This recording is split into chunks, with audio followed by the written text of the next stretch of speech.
Now we go to our JS folder and open core.js. We're going to start with a new object. So var nav object equals enter curly braces. We're going to create a few properties. First one will be pad left, which is a padding from the left, and it will be 20 pixels, which is the initial state of the link. And then we have padding left hover, which will be 40 pixels. As you may remember, our active class has exactly this padding applied to the left side of the link.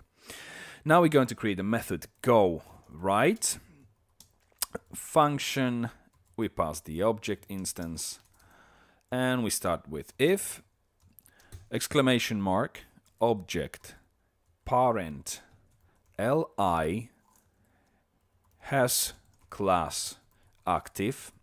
That means if, because we will be passing the object will be passing the instance of the a tag, so parent of this object, parent li, if this li will have class active, will not actually, because we have exclamation mark, so it's checking. If it doesn't have class active, then execute the following.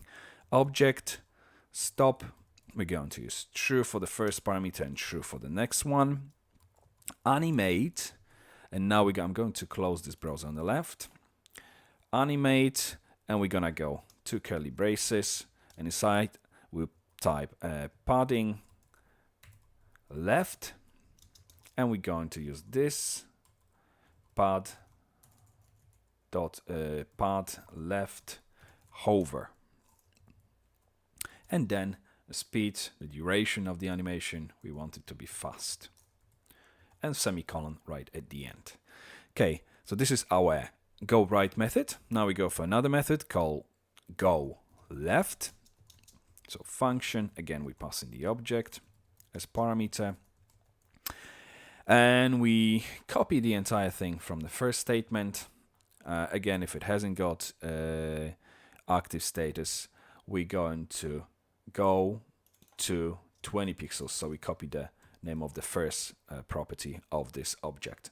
So we go from 40, which we've went to when we went to the right, back to going to the left, obviously, to 20 pixels. So these two methods are now done. I'm going to create a few new lines.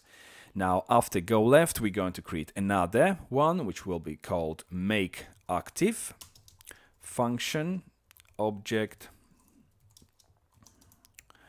And then we go object siblings, which basically means if we're dealing with LIs, then all siblings are the elements which are LIs from the same list, apart from this specific selected one.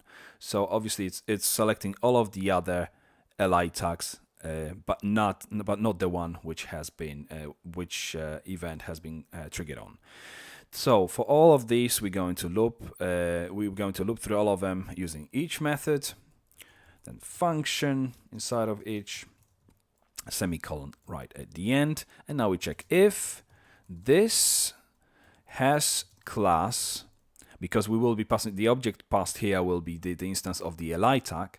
So if has class active, then what we want to do is to simply this remove class active. So we want to remove the class active, and then nav object, which is the instance of this object. Actually, we can use this as well, but I'm going to stick to nav object for this specific line here. Go left this children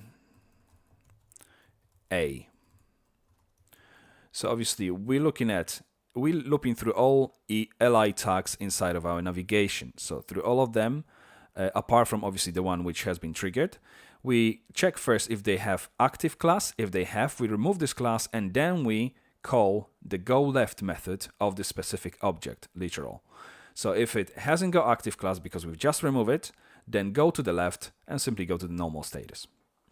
After all this, we're going to check if object has class active, which means if hasn't, because obviously we use exclamation mark. So if it hasn't got class active, then object add class active.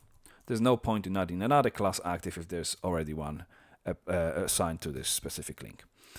So that's everything with our object literal. Now after the object literal, we're going to start with the document ready. So simply $, two brackets, function, and inside of this, semicolon after at the end. Inside of this, we're going to check whether the specific event has been triggered. So we have navigation, LIA, hover, function, then comma, function when we move mouse out. Okay, on hover, what we want to do is trigger nav object go right method, and we pass in the instance of the A tag, the element which has been triggered. And then we go, obviously on mouse out, we want to go left. And again, we pass in the same instance. Now we have another event, which is a click. So we're going for, I'm going to copy this top part.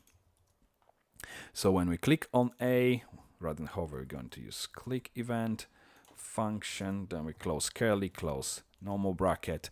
And inside of this, we go nav object make active, and as the object we pass in this, and parent li.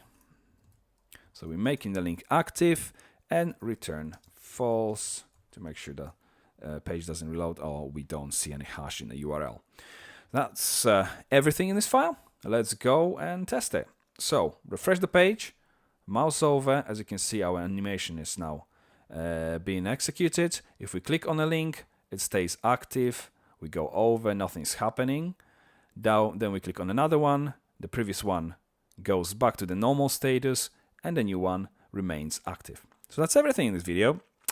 Thanks for watching, and any comments, you know what to do.